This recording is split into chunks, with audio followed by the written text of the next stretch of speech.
Kevin took a sip of his coffee and smiled. In fact, ever since the whole ugly scene with Drake and Niles, Kevin was expecting Dorothy to do something like this. But he didn't expect her to ramp things up so fast. "Mom, you're being unreasonable. He needs to set aside some money for a rainy day." Lily was starting to get angry with her mother. "Nonsense!" Dorothy got up and took the oatmeal out of Kevin's hands and grabbed his plate of eggs. "If you don't pay, you don't eat." Then, while Kevin and Lily watched in awe, Dorothy threw them into the trash along with the bowl and the dish. "Remember to clean up before you leave. By the way, the trash has already been picked up." Dorothy walked upstairs, cursing to herself.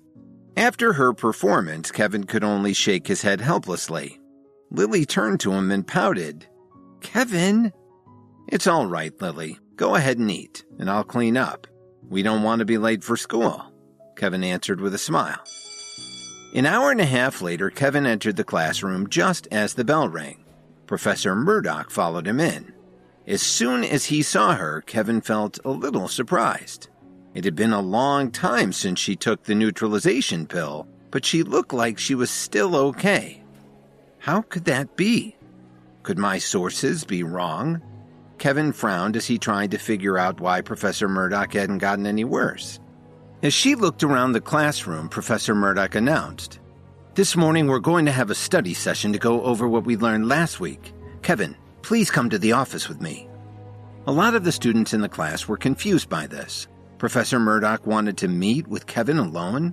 If the school had a message for them, shouldn't Mike be told first as the student leader?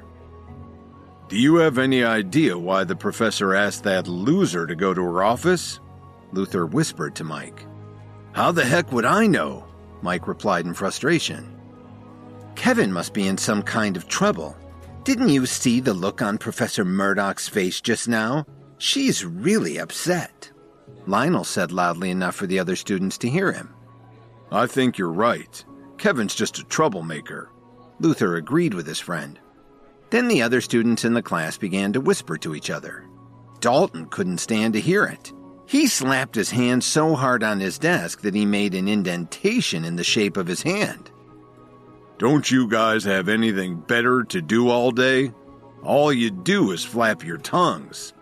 Dalton glared at Mike and his two groupies. The whole class knew enough about Dalton's temper by now. Luther and Lionel backed off and sank down in their seats. But Mike, the student leader, thought he needed to stand up to Dalton as a matter of pride. He figured he'd have more power in the class if he got Dalton to back down. "Dalton, we're talking about Kevin, not you. Why are you getting so worked up? Isn't it true that he must have done something wrong to be called to the professor's office?" Mike said in a low voice. "It sounds to me like you're itching for a fight." When Dalton balled up his fists, they looked like two sledgehammers. Apparently, when the Night King treated him for his injuries, the herbal med that he created with the help of the Golden Water Gemstone had transformed him so that his strength had increased even more. His hands had gotten so solid that being punched by him felt like getting hit by a rock.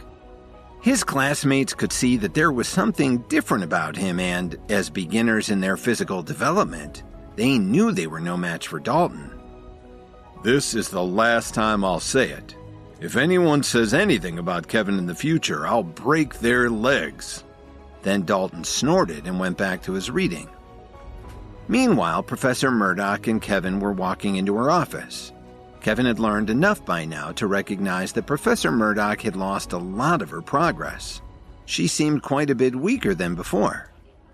"Professor, why have you asked me to see you this morning? Do you want to invite me to breakfast?" Kevin was trying to ease the tension as he pulled up a chair and sat down. "Kevin, I remember you said that there was a way to solve the problem of my loss of strength after taking the neutralization pill." Professor Murdock ignored his rudeness. To tell the truth, even if she cared, she didn't have the strength left to do anything about it. All the progress she'd made over the years had been lost. For someone like Professor Murdock, feeling like this was a fate worse than death. She was feeling so powerless that even her students were probably more advanced than she was by now.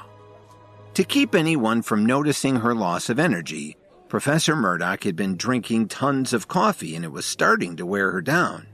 It was tough to act normal when she wasn't. Yes, I did say that, but I also remember you said that with your eyesight you could see that Mike's pill was okay, Kevin said as he looked her in the eye. I guess I did. Professor Murdock started to blush a little from the embarrassment. As I recall, I warned you again and again. It's a pity, Professor, that you didn't listen to me. Kevin wanted to be clear that this wasn't his fault. Professor Murdock nodded her head. I know, Kevin. Believe it or not, a teacher can make mistakes too, but can you help me? Professor Murdock had decided that she'd pay anything to get Kevin to help her. She couldn't bear losing her strength and mental clarity over this dumb mistake.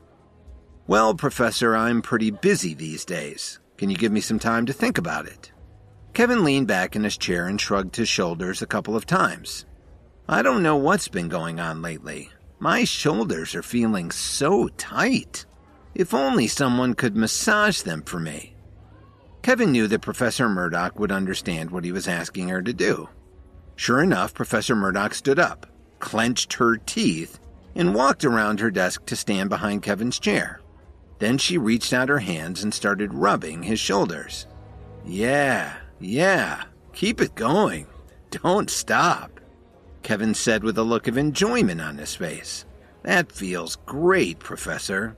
I had no idea you were so good at this. She was one of the senior members of the union and until taking Mike's pill, a very powerful person. Here she was degrading herself to get help from one of her students. If anybody walked in on them, how could she stay at the school? But she had to bite the bullet. Only Kevin had a way to help her recover. That feels wonderful, Professor Murdock. I almost forgot what we were talking about. Kevin was milking the situation for all he could. What did you say? Are you pulling my leg? Professor Murdock suddenly got a little irritated. She pinched Kevin's shoulder and pushed him away. Don't be angry, Professor. Just hear me out. Kevin knew that he'd gone a little too far. But how could he pass up a chance like this? After all, he tried to warn her. Kevin, if you have a way to reverse the effects of that pill, just say so. If you don't have a way, head on back to the classroom.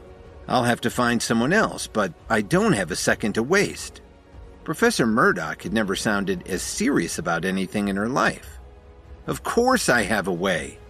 Kevin reached into his jacket and pulled out a pale blue pill. This is a kind of elevation pill that can relieve the effects of the neutralization pill. Each one you take can cancel about 1/3 of the other pill's effects. It's kind of complicated because you have to neutralize a neutralization, if that makes any sense. Before Kevin could even finish speaking, Professor Murdock grabbed the pill out of his hand, took a few steps, and swallowed the pill dry. Unfortunately, she hadn't waited to hear Kevin's instructions. Hi, Kevin here. If you're wondering what happens next, then stay tuned on the Pocket FM Universe channel for more episodes.